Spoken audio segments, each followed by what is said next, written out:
So, hi, I'm Naomi Campbell and I work for Fields of Life. So, we're a international development organisation working in East Africa to get children access to education and clean water.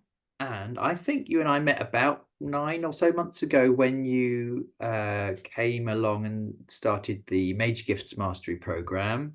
I guess my first question is, what was it like to do that 6 month program broadly? Absolutely. It was amazing. Honestly, I've worked now in the charity sector for about 8 years, and it's the best training that I've done in my time working in the sector. So I would highly recommend it. I think for me personally, Rob, it was about having the confidence and the techniques that you taught so practically and interactively and in such a fun way to really build my own confidence. I think I've noticed a huge shift in my own mindset when it comes to fundraising and working with major donors, that has just allowed me to enjoy my job so much more, really, because yeah, of that subtle change of mindset and overcoming some of the own barriers that I had in my own mind often, that you've really helped me to overcome and through the coaching sessions as well.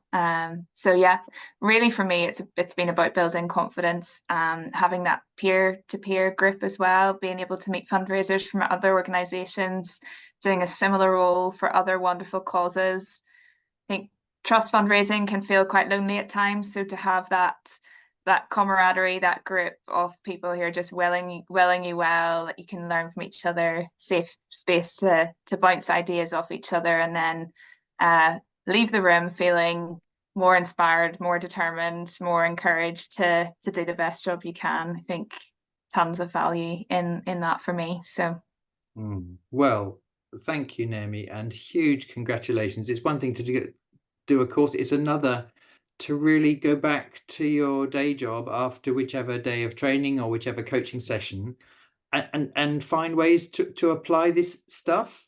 Um, you were telling me each time we met up for each training day that you'd been managing to apply some things and that it's helped your results. Um, I think you had one example of being especially resilient when applying to a foundation. I thought that was an interesting example. sure, yes. So one example I can give would be a trust that I had on my list of prospects for a while. I've been trying different things to try and engage them.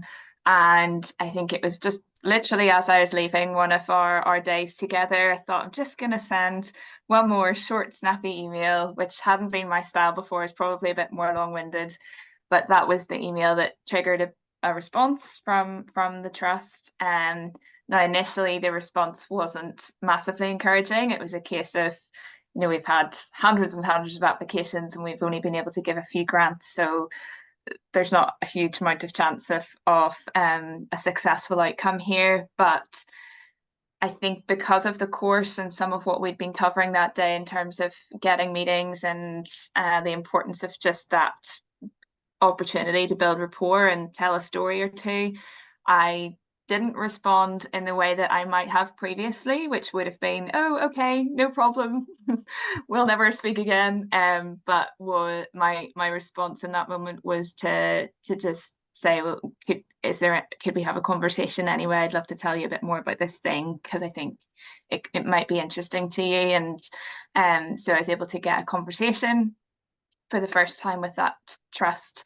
The first couple of minutes of that call again felt maybe more discouraging, where the landscape of that trust was vastly oversubscribed to and what have you. But I just probably again changed my approach to that conversation where I paused, I listened, I asked a couple more questions. We did have the opportunity then to make a couple of mutual connections. And then that paved the way to having that opportunity to very naturally share a bit more of a story and a bit more about a particular program. So then by the end of that conversation, the invitation was extended to us to to put in an application to the trust to a closed application round that was actually coming up, hadn't been advertised on the website, and we've been able to submit an application to that trust off the back of that call. And I can honestly say that pre Bright Spot, I wouldn't have had the resilience or the confidence or the techniques in my locker to persist in the way that I was able to with all that you've invested in me. So thank you. We'll see what the Wow. outcome is. We don't know what the outcome is just yet, but we're hoping for the Yeah. best. So, But that's both stages in that keeping going to even get any interaction at all, and then to get the conversation, and then in the conversation to find a way to build rapport and get that invitation to apply after all. That's a wonderful achievement. I think one of the things people often get better at on the program is in conversations with funders and potential donors is the confidence to be curious and find out who they really are and what their motivation, what might really be. And you had an example. I mean, it's imperfect and it's not always easy, but you told me an example of just trusting your instincts on that. And again, if you were to share the gist of that story, I think that would be interesting for people to hear. yeah, so I think the other thing that changed for me is just how to approach meetings with donors, and actually the preparation being more about what questions you might want to lead with and listen to, rather than what all can I cover in this 1 hour that I have with this person. And very practically, what I've found is I've tried to apply some of that, or encourage and work with colleagues for them to apply the same, is just how much you then glean from the insight that you glean from approaching it more from an almost like an interview perspective of asking that thoughtful leading question, and the goal then that rises to the surface of what that person is really passionate about, and how actually you might have something that would be the perfect fit or match for them in terms of a project that you have coming up that needs support. So yeah, one practical example of that would be a trust that we weren't sure as a team just exactly what their particular area of focus or interest would be. We had an application kind of planned and ready to go, as would be the usual for the annual cycle, the grant application. And there was just something that off the back of, again, another session in Bright Spot that made me think, I think we just need to take this a bit more slowly. I think we need to pause and not rush to submit or make an ask. Just understand a bit more about what really their interest and focus, where their interest and focus lies. And so after a conversation and putting the brakes on that application being submitted, it came to light that actually there was another area of our work that was particularly of interest to them. And so we were able to adapt the proposal to be more in line with that. And as a result, the donor gave significantly more than what they had given last year. So yeah, just one example, but we've seen that happen in a couple of scenarios where just taking that time to pause, to try something different to what you've maybe tried before, to ask thoughtful questions can lead for both of you, can lead to better outcomes and more of a better fit. Yeah. Yeah, I think it's not the easiest skill, but you've done so brilliantly in practicing that and the results flowing because of it. I know you and your colleagues have been working hard to add value to relationships and quite deliberately to put things in the diary, to invite them to, so that you're doing everything you can to make it easy for people to say yes and just come and hear a bit more. Really top line, could you mention what that event strategy has been and whether it's led to any upsides? Sure. So in an effort to try and increase the number of meetings that we're getting with new donors and meeting new donors, we planned a couple of breakfast events this year where really our ask was to trustees and key supporters to invite some of their friends that might be interested in what we're doing, simply to hear who we are. There not to be any major ask on the morning, but the main goal being, would you give us an hour of your time over a coffee at another date? We'd love to hear, to build relationship and hear a bit more about you. So we planned a couple of those events. The first one, we had a great morning, but it probably didn't fulfill that objective as much, because what we found was a lot of the supporters who came were people who knew us already, and they weren't the new people that we were really after. But it was a great moment for some of our key supporters and key inviters to really have the penny drop of seeing and understanding more about what we were really trying to achieve in terms of engaging new people. And so we then rolled the same event out in another location and got some of those same people to invite new connections to Fields of Life to that event.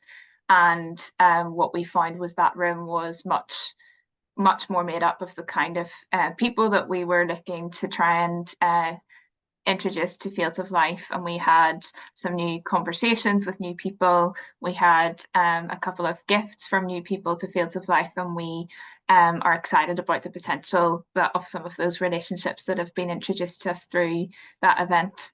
So I think my encouragement to others would be to try new things and not be afraid of doing that, and then see them as a learning opportunity as well, that when they don't go perfectly according to plan first time round, to keep going and give it another go. And what you might find is that it's a learning opportunity for you personally, but also for your whole organization and trustees and key supporters as well, who are important in all of those ways too. So yeah, it's a brilliant example of the fact that keep do something that adds value, do as well as you can, and then learn from it and keep building from it.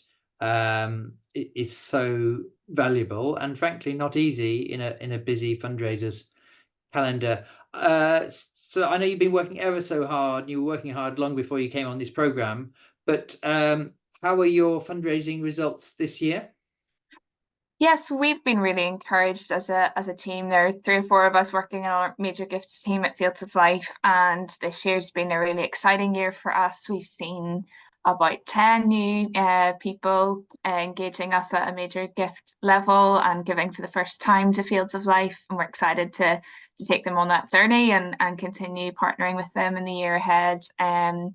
But also then we've seen our income increase by about 5% across our major giving program, which is really encouraging, especially in the current climate. And yeah, I think as a team we've been given that boost. A few of us did your course this year, and we've been given that extra boost just to keep going, to keep doing what we're doing, but to be smarter and more effective maybe with how we're working and what we're focusing on. And certainly for me, I've found that probably of all of the years that I've done this job, I've enjoyed it the most this year as well. And that's so important. I think just the two go hand in hand. So yeah, we've massively benefited from the input of the course, and it's an exciting time and a really encouraging time. I need to let you go very soon, Naomi. Well done on those results, and thank you for sharing that. I guess just before we finish, if someone's weighing up whether to try and find the investment or justify to their budget holder the investment to come on Major Gifts Mastery Program, what would you say? As I said at the start, it genuinely has been the best investment that has been made in me since I started in the charity sector 8 years ago, and I would highly recommend it to anyone, whether you are new to major gifts or whether you've been doing it for a while. I think you will gain so much from setting that time aside to invest in yourself and in your job, and it will be a huge benefit to your organization, I think, as well. So I definitely encourage you, as busy and as frantic as I know this job can be, I have been so uplifted and encouraged by setting that time aside to take time out to learn and to continue to try and develop my skills and my knowledge and understanding of what we're doing. So I highly recommend that you do it. give it a go. Well, thank you ever so much, Naomi. Huge congratulations on all the progress you've been making and these wonderful results you've been generating. So really, you've re-inspired me. So thank you. Thank you for today, and I look forward to catching up with you another time. Bye-bye. Thanks so much, Rob.